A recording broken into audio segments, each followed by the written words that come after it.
game status for Armstead and Hargrave? Nope, I don't.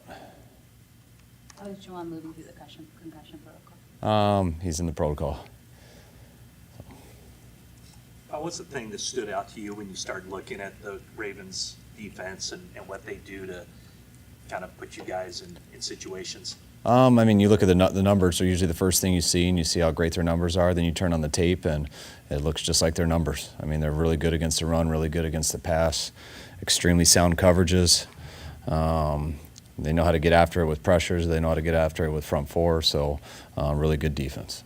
From Kyle Hamilton specifically, just the versatility and the way they can use him in different spots? I mean, just knowing the talent coming out of college and now watching him in their scheme and just seeing how good of a football player he is. Anytime you're that long and you can run, gives you a bunch of advantages, but he also fits into their mentality with how physical he plays and has the size to do a lot of things, but also has the feet and length to cover. It's been a while since you've seen Lamar, but maybe a different scheme. It seems like they're using him in little different ways. How has he maybe evolved in what they're trying to do with him now? I mean, it was a while since we played against him, but seen him over the years. I mean, it's still the same run scheme. Looks very similar. I think they just mix in a few more passes, more drop back plays and things, and I think he's always been good at that stuff. So he really is good at whatever they decide to do. He's a problem, whatever. So. When you prepare for Lamar in practice, who plays him? We'll have both of our quarterbacks, so they'll try their best. Is there anything that jumps out to you about what Deebo's been able to do last month or since he's come back from the shoulder that kind of just explains why he's been so consistent? Just that he's come back and gotten healthy. When Deebo's out there and can string together practices in weeks, it's a matter of time for the ball comes his way. I mean, nothing in particular that's been different than usual. I just think he's strung together a few more healthy weeks, and sometimes, I mean, I think I said earlier in the year, I thought he had some of the best games the first couple of weeks, even at Pittsburgh, and the ball didn't just go that way. And then he had some setbacks with his injuries, but he's been good here for a while, and it's came his way. Kyle, their receivers, they have 4 pretty good receivers. What stands out about their receivers, and is there any pattern to the usage? Is there one guy that you would consider their number 1 receiver? I mean, you always got respect for Odell and what he's done, and but the young guy's real good too. So I mean, they got a number of guys. They're not going to force it to anyone. Lamar makes the right decisions. They got guys who are real good in man-to-man. They're really good after the catch. So I'd say they just have a solid group overall. In case Chris Conley has to play on Monday, I think he ran a 4.35 back in 2015.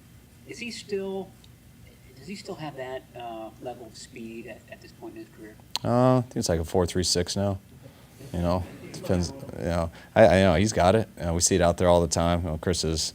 It's not just his speed though. Chris has been a real good football player for us, and he's been ready to go anytime we've had him up, and we'll see how it is this week. There's speed and athleticism. Do they ask the same things of Roquan Smith and Patrick Queen as you guys do from Warner and Greenlaw? Similar. I think those are the 2 guys who jump off the tape, and I think they're the most comparable to our guys that I've seen this year and a couple of years. To me, those 2 guys make the defense go. They're big, they can run, and they can hit, and not just because they're big, because their intentions are that way. You can tell they like playing football. They're very smart players too. They're good in coverage. They're 2 of the better zone droppers in the league, and 2 of the better man-to-man guys also. So they're as good as it gets. What's difficult about facing a defense that has 2 elite linebackers? Just how much room they can cover. That's what allows them to be so good in zone, just how good those guys are on the inside, how much field they can take between the numbers. Takes the pressure off their corners who can stay on top and take away the explosives. To me, that's one of the reasons they lead the league in sacks, because of how good their coverage is with a bunch of good guys up front. Just allows them to do what they want. How much of their sacks are generated individually as opposed to scheme and just confusion? I think more is individually and just sound good coverages. It's they usually have 4 guys who can rush it. They'll blitz and do that stuff too. They'll mix up throughout the game, so it challenges all your protections. But the hardest thing is how it is to get people open. When they have 7 in coverage, they're very sound. They don't mess up much and make you go to 2, make you go to number 3, and they have all the rushers who can get there by that time. From that standpoint, is this kind of a big game for Brock as far as being challenged shoulders up? I think it's a big game for everybody because there's not just one way in particular. I mean, you think they lead the league in sacks, so right away you think about our O-line, and that is true because they have good pass rushers.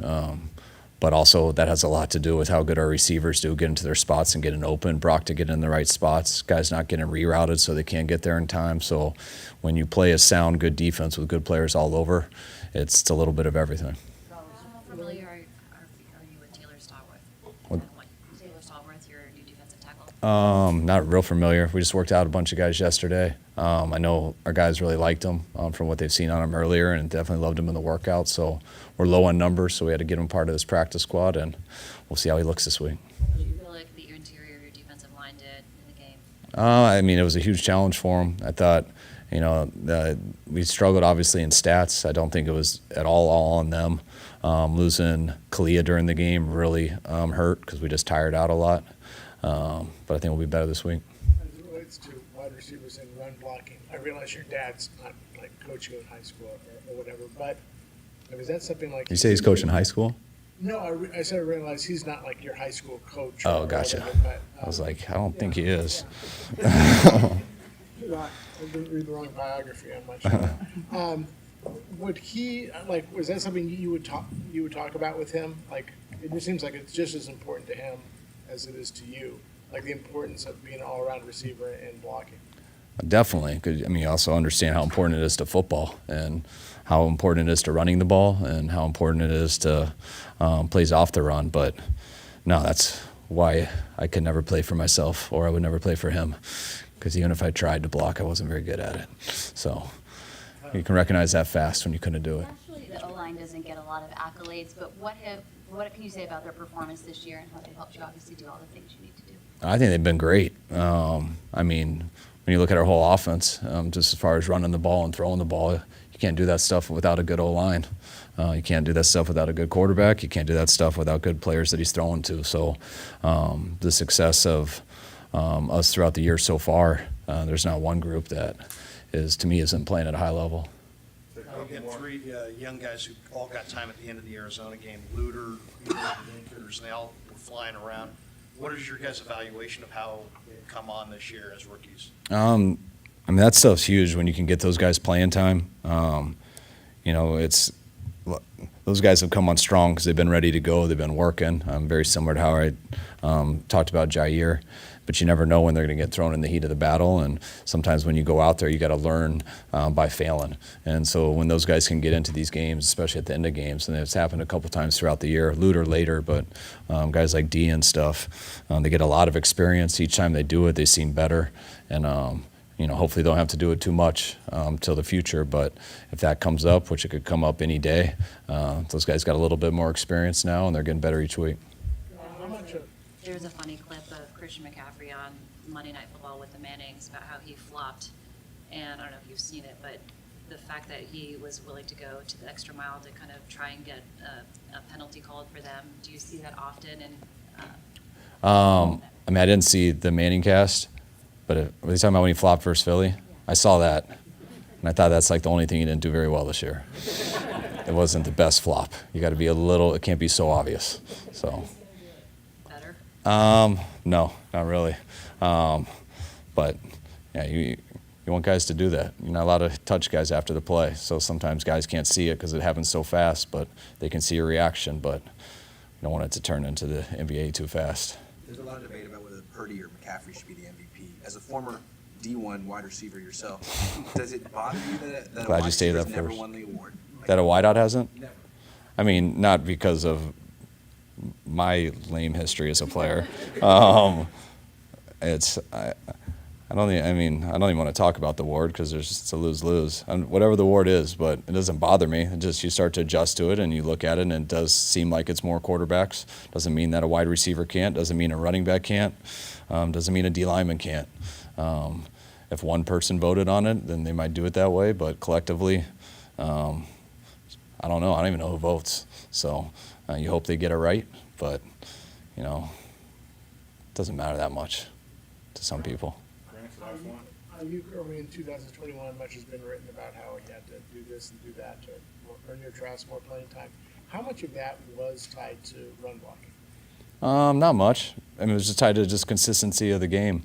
I can't believe how long that stuck because every 3 weeks I got to talk about how far he's come since then, which I think is kind of an insult to him. So that's why I don't like always getting it repeated. Aiyuk got to play in the COVID year. He had no off season. We lost like 3 receivers that year, and he really never came off the field. Didn't get an off season the next year, and he was a little behind in training camp. And Trent Sherfield was here that year, and he was a veteran who was ready for training camp. And so we went into the first game, and that was how training camp went. And the other guy was just more consistent at that time. It didn't mean BA wasn't doing it. He had to do some things to get more consistent to be ahead of Trent at the time. But that wasn't like he was in the doghouse or had to have this whole epiphany. That's what football is. You're not always ready to go as a rookie. Sometimes you get thrown in there anyways. That can be good and it can be bad.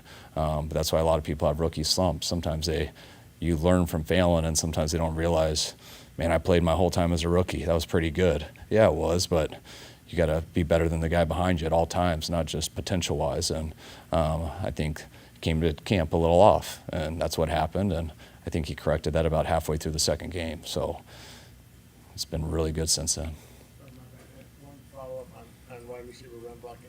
When you had Taylor Gabriel for like Cleveland, you grade guys like that on a curve because they're like 130 pounds? Yeah, but it's all about Taylor was also the pound-for-pound strongest guy on the team. He was the only guy who weighed 160 pounds who could bench 300. Like, he was wired. But yeah, there's size factors always. That's why you got to learn the type of track by the back, how to stay square, and no one just goes out there and just manhandles a guy. You got to be tied to the guy behind you and how to set people up and stuff. And also back then, when people were running at you straight over just to kill you, you were allowed to cut, so they couldn't just tee off on you. Now you just got to stand up and take it, which isn't a problem either, as long as you fall down and he falls down with you. If he's kicking your butt, he's not making the play. So you got to do one or the other. All right, guys.